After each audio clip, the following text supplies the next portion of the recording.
चलिए जानते हैं देश दुनिया की 10 महत्वपूर्ण खबरों को सिर्फ 5 मिनट में। पर इससे पहले आपने अभी तक हमारे चैनल को सब्सक्राइब नहीं किया तो सब्सक्राइब कर लीजिए और अपने दोस्तों के साथ हो सके तो शेयर भी कर दीजिए। भारत और अमेरिका के बीच होने वाली 5वीं 2+2 वार्ता का एजेंडा काफ़ी व्यापक है, लेकिन दोनों देशों के बीच रक्षा व सुरक्षा तंत्र सहयोग को किस तरह से और ज़्यादा प्रगाढ़ किया जाए, इस पर खास ध्यान दिया जाएगा। आज दिल्ली में इस वार्ता की अगुवाई भारतीय विदेश मंत्री एस जयशंकर व रक्षा मंत्री राजनाथ सिंह और अमेरिका के विदेश मंत्री एंटोनी ब्लिंकेन और रक्षा मंत्री लॉयड ऑस्टिन करेंगे।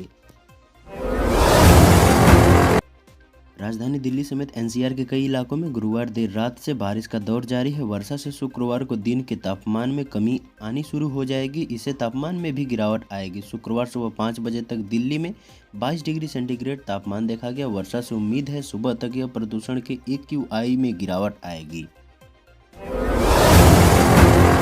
उत्तर प्रदेश में समेकित नियोजित विकास के लिए दिल्ली एनसीआर प्लानिंग बोर्ड जैसे दूसरे कई प्रदेशों में रीजनल डेवलपमेंट अथॉरिटी की व्यवस्था है। उत्तर प्रदेश में भी अब क्षेत्रीय स्तर पर सुनियोजित विकास सुनिश्चित करने के लिए आवास एवं शहरी नियोजन विकास का दायित्व संभाल रहे मुख्यमंत्री योगी आदित्यनाथ के निर्देश पर state capital region development authority प्रस्तावित है।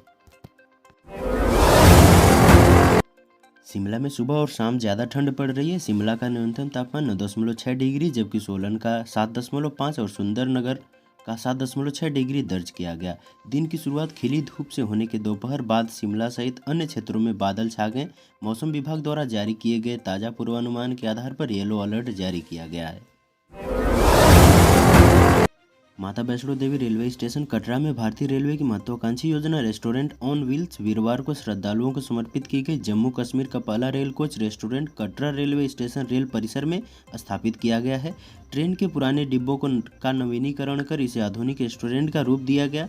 पूरी तरह से वातानुकूलित रेस्टोरेंट में 16 टेबल व 64 कुर्सियाँ लगी हैं। प्रधानमंत्री नरेंद्र मोदी ने राजस्थान में एक सभा को संबोधित करते हुए मतदाताओं से अपील करते हुए कहा कि राजस्थान के कितने ही क्षेत्रों में अब हिंदुओं के पलायन की खबरें आने लगी हैं। राजस्थान में कांग्रेस सरकार रही तो ये और भी बढ़ेगा, इसलिए अब राजस्थान को देर नहीं करनी चाहिए। 25 नवंबर को पूरे उदयपुर के पूरे राजस्थान को इस संकल्प के साथ वोट डालने निकलना है कि कांग्रेस सरकार को अब हटाकर ही रहेंगे। मुख्यमंत्री शिवराज सिंह चौहान ने दतिया में एक रैली को संबोधित करते हुए कहा कि मैं कई जगह पर यह पूछता हूं कि लाडली बहना योजना आने के बाद बहनों के जीवन में खुशी आई कि नहीं। तब बहनें कहती हैं कि घर में हमारी इज्जत बढ़ गई। बहनों ने तो यहां तक कहा कि पति पहले डांट मार देते थे लेकिन अब बड़े प्यार से पूछते हैं। केंद्रीय गृह मंत्री Amit Shah Indo Tibet border police ITBP के 62वें स्थापना दिवस कार्यक्रम में शामिल होने के लिए आज देहरादून पहुंचे, जहां उनका स्वागत उत्तराखंड CM धामी ने किया। वह आज सीमा द्वार स्थित ITBP परिसर में स्थापना दिवस कार्यक्रम में शामिल होंगे। कार्यक्रम के बाद वह गढ़ी कैंट स्थित हेलीपैड से जौली ग्रांड एयरपोर्ट के लिए रवाना होंगे और फिर वहां से दिल्ली वापस लौटेंगे।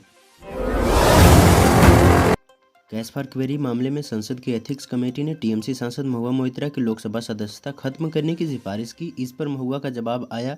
महुआ मोइत्रा ने समिति की सिफारिश को एक कंगारू अदालत द्वारा पहले से फिक्स मैच बताया। उन्होंने कहा कि भले ही वे मुझे लोकसभा से निष्कासित कर दें, मैं अगली लोकसभा में बड़े अंतर से जीत कर आऊँगी। कांग्रेस अध्यक्ष खड़गे ने कोरिया और कोरबा जिले में चुनावी सभा कर बीजेपी पर जमकर तंज कसे। EDIT को स्टार प्रचारक और बीजेपी का कैंडिडेट्स भी बताया। इसके अलावा मनमोहन सिंह को PM बनाने का किस्सा बताते हुए सोनिया गांधी के लिए त्याग और बलिदान से जुड़ी बात कहकर भावनात्मक रूप से जुड़ने की भी कोशिश की।